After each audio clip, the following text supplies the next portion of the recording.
ఇంట్లో రెండు పదవులు ఎందుకు? 2024 ఎన్నికల నుంచి శ్రీకాకుళంలో జరుగుతున్న డిస్కషన్ ఇదే. అయితే ఇదే చర్చ ఇప్పుడు రాష్ట్ర వ్యాప్తంగా జరుగుతోంది. ఒకే ఒక్క ఈవెంట్తో ఈ డిస్కషన్ను టాక్ ఆఫ్ ఏపీగా మార్చారు. అసలు ఆ ఈవెంట్ ఏంటి? దీనిపై ఆ చర్చ. తెలుగుదేశం పార్టీలో నారావారి వంశస్థులు ముఖ్యమంత్రి చంద్రబాబు నాయుడు, లోకేష్ల తర్వాత నెంబర్ 2గా కొనసాగుతున్న వారు కింజరపు ఫ్యామిలీ అనే చెప్పవచ్చు.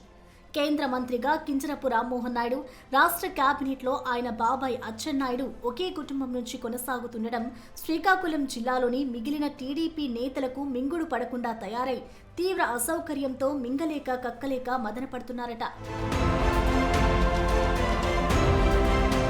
కింజరపు ఫ్యామిలీకి వ్యతిరేకంగా వినిపిస్తున్న ఈ ప్రశ్నలు ఇప్పుడు శ్రీకాకుళం నుంచి అమరావతి వరకు చేరాయి.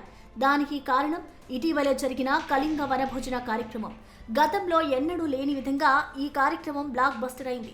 అటు వైసీపీలో కావచ్చు, ఇటు టీడీపీలో కావచ్చు ఆధిపత్యం వెలమ సామాజిక వర్గం వారే చెలాయిస్తున్నారనే అసంతృప్తి కళింగ వనభోజన కార్యక్రమం సక్సెస్ అవ్వడానికి కారణమైందట.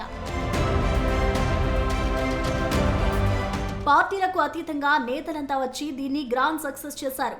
తమ్మినేని సీతారాం, కూన రవికుమార్, దువ్వాడ శ్రీనివాస్ లాంటి వేరువేరు గూటి పక్షులన్నీ ఒకే వేదిక వద్దకు వచ్చి చేరాయి.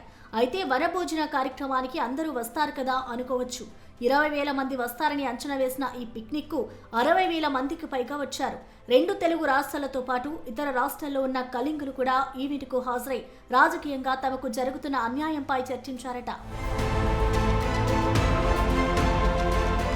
పార్టీ కష్టకాలంలో ఉన్నప్పుడు పనిచేసిన చాలా మంది నేతలను పక్కన పెట్టి ఒకే ఇంట్లో 2 కీలక పదవులు ఇవ్వడమేంటని ఇంటా బయట విమర్శలు వస్తున్నాయి. పైగా ఓటు బ్యాంకు పరంగా కూడా వెలమ సామాజిక వర్గం శ్రీకాకుళం జిల్లాలో చాలా తక్కువగా ఉంది. మొదటి స్థానంలో కళింగులు ఉన్నారు. కానీ కళింగులకు కీలకమైన పదవి దక్కలేదని వారు అసంతృప్తి వ్యక్తం చేస్తున్నారు. అందులో భాగంగా తమ బలమేంటో చూపించడం కోసమే ఎక్కడెక్కడి నుంచో వచ్చి కళింగులు ఈవెంట్ను విజయవంతం చేశారట. తమ సామాజిక వర్గ అభివృద్ధి కోసం అవసరమైతే పార్టీలకు అతీతంగా ఏకమవ్వాలని నిర్ణయించుకున్నారట.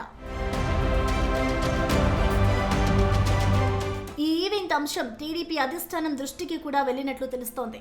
ఒకే ఇంట్లో జోడు పదవులు కారణంగానే జిల్లాలో మిగిలిన సామాజిక వర్గాలు అసంతృప్తిగా ఉన్నాయని ఇంటెలిజెన్స్ రిపోర్ట్ అధినేత చంద్రబాబుకి చేరినట్లు సమాచారం.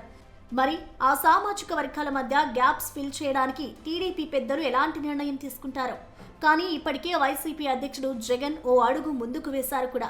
శ్రీకాకుళం పార్లమెంటు నియోజకవర్గ సమన్వయకర్తగా మరోసారి తమ్మినేని సీతారాంనే ప్రకటించారు. తమ్మినేని స్థానంలో మరో వ్యక్తిని నియమించే ప్రయత్నాలు జరుగుతున్నాయని ధర్మన కృష్ణదాస్ ప్రకటించిన కొన్ని రోజుల్లోనే మాజీ స్పీకర్నే కొనసాగిస్తామని అధిష్టానం నుంచి అనౌన్స్మెంట్ రావడం ఆసక్తికరంగా మారింది. అంటే కళింగుల వనభోజనంతో జగన్ అలర్ట్ అయ్యారని వైసీపీలో గుసగుసలు వినిపిస్తున్నాయి. ఇక చంద్రబాబు కళింగ సామాజిక వర్గానికి ఎలాంటి ప్రయారిటీ ఇస్తారో చూడాలి.